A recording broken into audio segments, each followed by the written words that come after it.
you're right to point out that different countries have different labor markets. They have different skills, if you will, different resources, and the president is going to take all of that into account. His team will take all of that into account when they're negotiating these deals.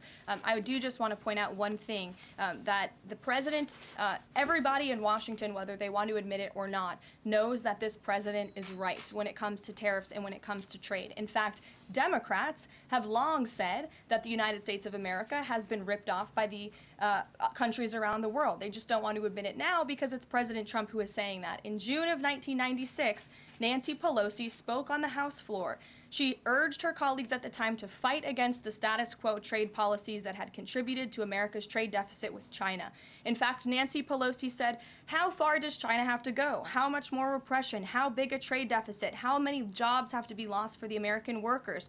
How much dangerous proliferation has to exist before members of this House of Representatives will say, 'I will not endorse the status quo'?" Those are the words of Nancy Pelosi in 1996. Well, President Trump is finally answering her call 27 years later. Nancy Pelosi can thank President Trump today for the 104% retaliatory tariff that will be going into effect on China. In 2007, Chuck Schumer spoke of our nation's crippling trade deficit, saying, "These are the kinds of records the American people don't want us to be breaking. The administration needs to move beyond words, take action now to reverse a trend that threatens our prospects for future economic growth." And Chuck Schumer said that in 2007. Finally, in 2025, President Trump is taking action. Recently defeated Democrat Sherrod Brown said on deficits in 2012 that our deficit then at China had reached an all-time high, and it was on pace to exceed last year's record. The trade deficit had cost American workers millions of jobs at the time.